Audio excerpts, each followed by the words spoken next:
भीमाल pen Thakurdev घमसेन देवता मेड़वैया पनगट्टी पनिहार नहार पहाड़ विराजमान पाटपीढ़ा सजुर पेन बुढ़ाल पेन परसा पेन फड़ा पेन बड़ा देव की ज्योति कलश को सहृदय सेवा जोहार करते हुए सेवा जोहार जिस महापुरुष का आज आप हम सब जयंती मना रहे हैं 134वां जयंती बाबा साहब भीमराव अम्बेडकर जी संविधान के रचयिता माना जाता है। उनको मैं सहृदय सेवा जोहार करता हूं और सहृदय सेवा जोहार करता हूं। हर्रा के सभी हमारे ग्रामवासी आयोजक समिति आप सभी ने इतना बड़ा खर्चा करके तन मन धन लगा करके और इतना बड़ा भव्य कार्यक्रम रखा है। अपने अधिकार अपने हक एवं हमारे जो संविधान में लिखित जो अनुसूचियां हैं, जो हमारा अधिकार है, मूल अधिकार है, संविधान के द्वारा दिए गए हैं, ऐसे हमारे महामानव बाबा भीमराव अम्बेडकर जी के जयंती के लिए आप सभी ने तन मन धन लगा करके और यह कार्यक्रम आयोजित किया है, इतना बड़ा खर्चा करके। और यहाँ पर आप हम लोगों को आमंत्रित करके बुलाया है, मान सम्मान दिया है।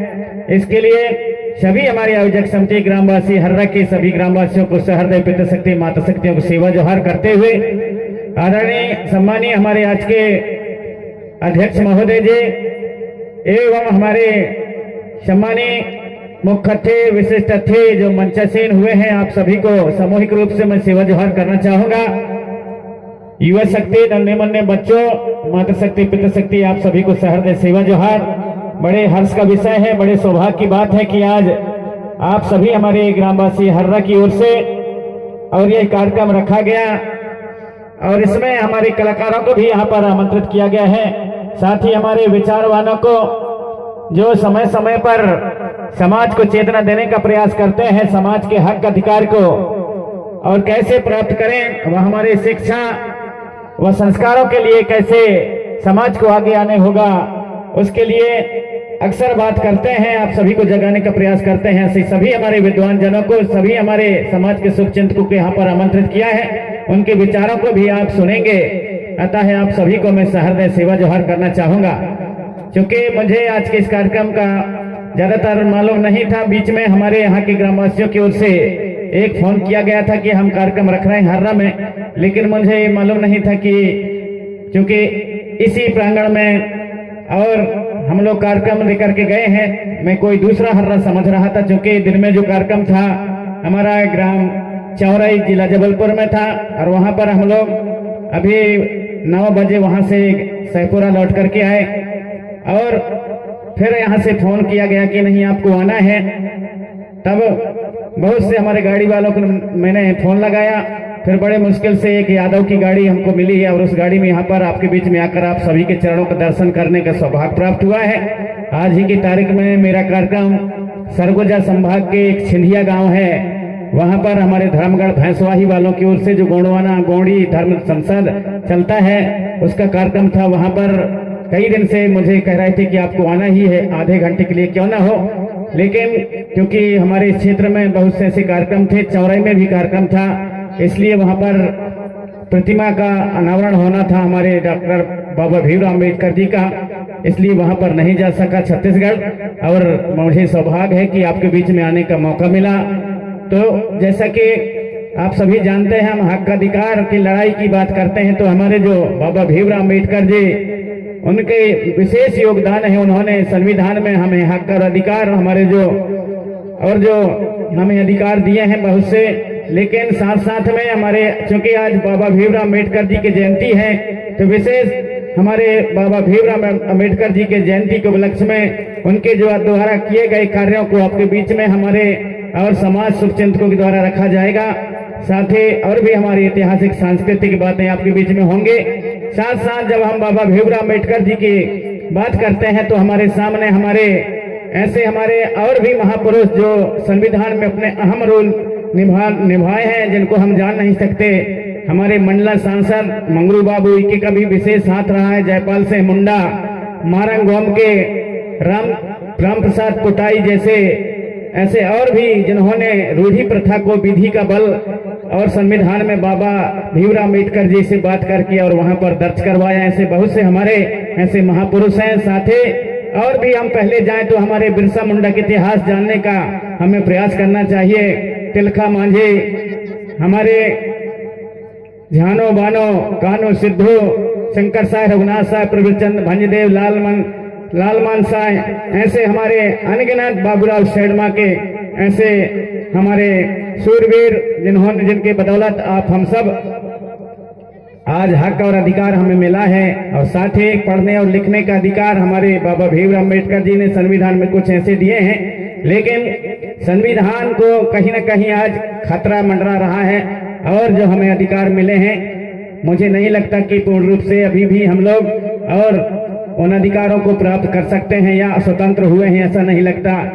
क्योंकि अभी आप सभी और मीडिया के माध्यम से जानकारी आप सभी को मिल गई होगी कि हमारे ही मंडला जिले में हिरन से धुरवे बैगा का और कोई दूसरा नहीं बल्कि सरकारी तंत्र की ओर से भी उनकी हत्या कर दी गई कान्हा किसली में। ऐसे आज हम कह रहे हैं कि हम स्वतंत्र हैं, लेकिन आज भी हम स्वतंत्र नहीं हैं। ऐसे बहुत से ऐसे उदाहरण हैं आपके समक्ष। हमारे जो जानकार हैं यहाँ पर अपनी बातें रखेंगे। तो जो शिक्षा का जो स्तर है, आज भी हम वहीं के वहीं हैं कहीं न कहीं, और हमारी कमी है। तो आप सभी से मैं आग्रह करना चाहूंगा कि हमारे बाबा भीमराव अम्बेडकर जी ने कहा था कि शिक्षा शेरनी का वह दूध है जो पिएगा वह दहाड़ेगा। लेकिन अक्सर करके बहुत से हमारे जो पढ़े लिखे लोग हैं, आज पढ़ लिख करके और संविधान से जो प्राप्त हमारे हक अधिकार हैं उनके प्रति लड़ाई लड़ रहे हैं, जागृत हो रहे हैं, नौकरी चाकरी करके आप हम सबको जगाने में लगे हैं और समाज को आगे बढ़ाने के लिए निरंतर प्रयासरत हैं। लेकिन बहुत से ऐसे हमारे पढ़े लिखे आज भी हैं जो नौकरी चाकरी तो समाज से पा लेते हैं, लेकिन समाज की ओर मुड़ के नहीं देखते।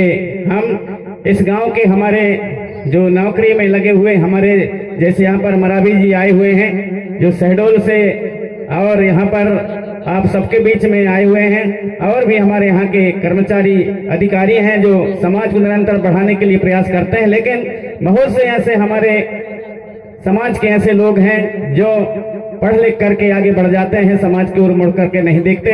ऐसा पढ़ाई भी कोई काम का नहीं है। इसलिए मैं आग्रह करना चाहूंगा कि अपने बच्चों को पढ़ाएं, भले ही भूखे रहें, लेकिन जरूर अपने बाल बच्चों को पढ़ाएं। और केवल पढ़ाई स्कूल या कॉलेज या यूनिवर्सिटी के भरोसे नहीं। यदि वो स्कूल में पढ़ते हैं, कॉलेज में पढ़ते हैं, यूनिवर्सिटी में पढ़ते हैं, लेकिन उनको जब घर में आते हैं उनको संस्कार भी देना बहुत जरूरी है, क्योंकि बिना संस्कार युक्त शिक्षा के कुछ नहीं हो सकता। यदि शिक्षित भर रहेंगे, संस्कार नहीं रहेगा, तो जो सही चीज है वह सही चीज को नहीं समझ पाएंगे। और इसलिए संस्कार बहुत जरूरी है। उदाहरण के लिए बताना चाहूंगा, ऐसे भी हमारे कुछ पढ़े लिखे लोग होते हैं जो अभी अक्टूबर में मेरे ऊपर खुद एक टीआई है जयसिंह धुर्वे जो लखनपुरा गांव के रहने वाले हैं, मेरे ऊपर फर्जी रिपोर्ट कराया कि नहीं प्रेम साय मरावी जो है 2011-12 में चौरा माल छिंदगांव गांव में और मड़ई में रामायण को जलाया है। कब जलाया है? 2011-12 में फर्जी रिपोर्ट दर्ज कराए, वो भी टीआई रहे। तो ऐसे भी पढ़ाई होता है।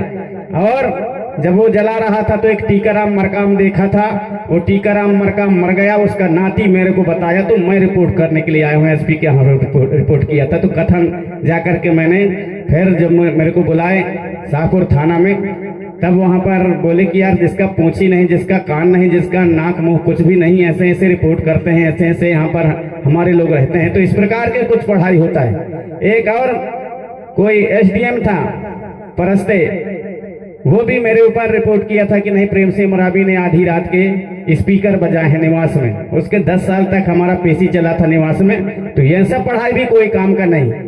बाबा भीमराव अम्बेडकर जी कहते हैं कि नहीं पढ़ाई लिखाई सब कुछ का अधिकार दिया, लेकिन पढ़ लिख करके और इस प्रकार जो समाज के लिए कुछ सोचते हैं, समाज के लिए कुछ कार्य करते हैं, उनके ऊपर भी अपने ही लोग और उनको परेशान करने के लिए पढ़ लिख करके यदि कोई कार्य करता है तो ऐसी पढ़ाई भी कोई काम का नहीं है। इसलिए मैं चाहूंगा सभी हमारे यहाँ पर नन्हे मुन्ने बच्चे हैं, हमारे पिता शक्ति माता शक्ति, आप सभी से आग्रह है कि बाल बच्चों को इतना पढ़ाएं उतना पढ़ाएं कि वो जान सकें, समझ सकें कि क्या सच है क्या गलत है।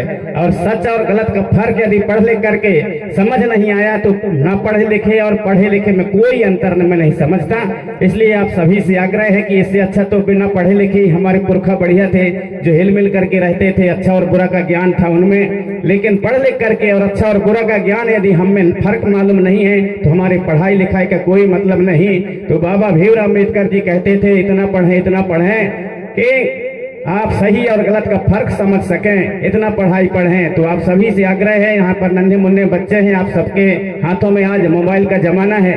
मोबाइल में क्या सही है क्या गलत है उसके बारे में अपने बच्चों को बताएं, अपने नाती पंथियों को बताएं। उसमें सही भी है, उसमें गलत है। जितना मोबाइल का उपयोग होता है और उसमें अच्छे अच्छे चीजें हैं, लेकिन कहीं ना कहीं उससे भी हमारे समाज में विकृति आ रही है। तो आप सभी युवाओं से, हमारे नन्हे मुन्ने बच्चे बच्चियों से मैं करबद्ध निवेदन करना चाहूंगा कि उसके जो हानियां और नुकसान है उसको भी समझें और उसमें जो गलत चीजें हैं उनके बारे में जाने और समझें। हमको केवल अच्छे चीज ग्रहण करना है, गलत चीज को त्यागना है, छोड़ना है। उसके बारे में हमारे बच्चों को फर्क बताएं, उसके बारे में हम ज्ञान देने का प्रयास करें। क्योंकि जहां जहां भी कई थाने में हमने गए हैं, बात यही आती है आजकल कि हम लोग दूसरे केसों से परेशान नहीं हैं, हम परेशान हैं तो केवल इस समय जो है लड़का लड़की के भगने और उनकी रिपोर्ट दर्ज करने में और उसी में हम लोग व्यस्त रहते हैं, ऐसा थाने वालों का कहना है। तो आप सभी से मैं आग्रह करना चाहूंगा